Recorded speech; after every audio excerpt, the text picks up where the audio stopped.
Yaa jiru biyya ormaa, yaa jiru biyya ormaa, maaluma goona ijoollee dhugaa waaqayyo gubannee maaluma goona, baay'ee nama gaddisiisa. Dhumni biyya baqaa kana ta'e namatti dhaga'amu baay'isee.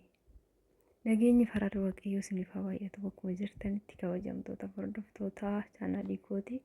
Akkam jirtu nagaa keessanii? Ani jira nagaa koodha galata waaqayyoo. Dhugaa baay'een gaddeera. Obboleettii teenya kana akkuma laaltan guyyaa kaleessaa Joordaan keessa kan isheen jiraattu guyyaa kaleessati kan boqatte jedhamee suuraan ishee gadhiifame jechuudha. Beeku maal jennee akka dubbannus nama dhiba. Warri Joordaan keessa jiran akka sagalee ta'aniif keessattuu warri biiroo keessa hojjetan jechuudha. Obboleettiin teenya tun guyyaa kaleessaa guyyaa dheengaddaallee dhugaa viidiyoo hojjechaa turte. Micayyoo ishee boqatte san viidiyoo ishiillee gadhiistee dhugaa waaqayyoo isheedhaaf illee eenyu jechaa turte jechuudha. Gadda ishee ibsachaa turte. Baay'ee nama gaddisiisa garuu jiruun dachee tanarraa soba. Mana fincaanii seentee osoo qaama dhiqachaa jirtuu afurri ishee walanqatee yookiin immoo hir'ina dhiigaa qabdi. Hir'ina dhiigaa tu mudatee achumatti afuura baafachuu dadhabdee afuura fudhachuu dadhabdee duute jedhaniiti kan oduu gabaasan jechuudha. Baay'ee nama gaddisiisa garuu kuni hagam dhugaa akka ta'e homtuu wanti beeku hin jiru. Micayyoon kun kan jirtu Joordaan keessa, biyya Joordaan keessa immoo seerri hin jiru akkuma beektan, imbaasiin hin jiru. Ijoolleen achi jiran baay'ee dararamaa jiru. Baay'ee tokko jechuudha. Maadaamii isaaniitiin illee dhugaa maadaamiin achiitti illee baay'ee hamoodha jechuudha. Ijoollee baay'een obbolaawwan keenya baay'een isaanii Joordaan keessatti dararamaa jiru. Akkanummoo kinoo lubbuun isaanii darbaa jira. Micayyoon kun egaa maal dhugaan ishee hin beekamu. Maal taatee akka duute dhugaa afurri hanqatee duute moo hir'ina dhiigatiin duute moo hin beekamu jechuudha. Baay'ee tokko dhugaa namatti dhaga'ama. Gubanne barana dhugaa waaqayyo gubanneerra. Waaqayyo gahee nuun haa jedhu baqa. Gahee nuun haa jedhu. Sheer godhaa viidiyoo kana sheer godhaati. Warreen bebbeekamoo ta'anii tiktookidhaan illee ijoolleen kaleessa baay'ee sheer gochaa jiru jechuudha. Garuu ijoolleen keenya hagas mara waliif hirrifatani garaa walitti jabaatu waan ta'eef sheer godhaatii. Warreen Joordaan keessatti argaman keessattuu warreen biiroo keessa hojjetan warreen seera achiitiin dubbachuu eenyu jechuu danda'an gargaaruu danda'an. Reeffi ishee akka karaa maatii isheetti karaa biyyaatti akka galuuf akka gargaaranidha. Amma reeffi ishee mana yaalaa keessa akka jirudha. Ijoolleen ollaa isheetitti argaman kan dubbatan jechuudha. Ijoollumti keenya takka illee micayyoo Amaariffaati jechuudha.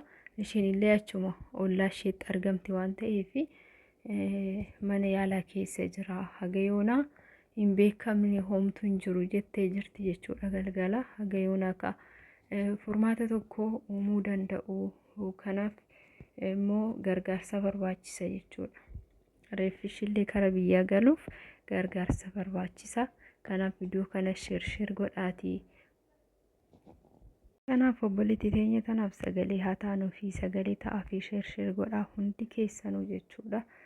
Waaqayyoo nagaan bahanii galuu dadhabuu waaqayyo nama haa oolchuu. Dhugaa nagaan maatii keessanitti isin haa deebisu. Nama baay'ee nama gaddisiisa. Kanatti jijjiiramiin biyya kootti deebi'a maatii kootti deebi'a jedhanii biyyaa bahanii yoo biyya ormaatti hafanii dhugaa waaqayyo dadhabbiin ishee waggaa meeqa hojjette akkasumatti hafa jechuudha.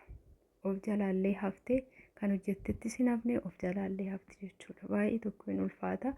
Keessattuu amma sooma kana keessa jechuudha. In ulfaata. Hojii waan baay'atuuf dhugaa afurrillee walanqachuu danda'a yoo nyaachuu baatte. Ho'atu jira amma ho'i dhufee jira waan ta'eef ho'a bakkeen hunduu amma jechuudha biyya arabaa kan jedhame. Kanaaf ho'a wajjin illee jechuudha ho'i baay'ee ho'a yeroo nyaata hojjettu akka malee hin ho'a waan ta'eef eenyu jedha jechuudha. Maaliif afurri isheellee walanqachuu danda'a dhugaa dubbachuuf. Maaliif ibiddi yoo namatti ho'u onnee keessa nama seena waan ta'eef jechuudha. Onnee namaa wal lama hanqisa ho'i waan ta'eef akkas ta'eetillee obboleettiin teenya tun hojii wajjin dadhabbiirraan kan ka'e afurri ishee walanqateellee dhugaa waaqayyo lubbuun ishee darbuu danda'a. Waaqayyo haa beeku. Nuti wanti beeknu tokko hin jiru. Waaqayyo haa beeku. Baay'ee nama gaddisiisa maatii ishee hundaaf jajjabina hawwinaa fi waaqayyo jajjabina haa kennuufi. Dhugaa ijoolleen keenya biyya baqaattillee biyya keessattillee akkanatti yoo lubbuun isaanii darbu baay'ee nama gaddisiisa. Gadda guddaatu namatti dhagahama. Obboleettii teenya lubbuu ishee haa maaru waaqayyoon warri hin dandeessan osoo sheeriin godhin bira hin darbinaa. Maaliif reeffi ishee akka maatii isheetiif karaa biyyaatti deebi'ee galu. Biyya Joordaan keessa akkuma beektan biyya rakkattuu biyya hamtuudha dhugaa waaqayyo. Ani biyyeen jibbu keessaa biyya Joordaan. Dhugaa maaliif akkan jibbu hin beeku. Maaliif biyya hamtuudha. Namoonni isheellee garaa jabaatu baay'ee jechuudha. Biyya seeraan dubbatattee seerri itti namaa dhaga'u miti. Imbaasiin Itoophiyaa hin jiru achii keessa jechuudha. Imbaasiin hin jiru.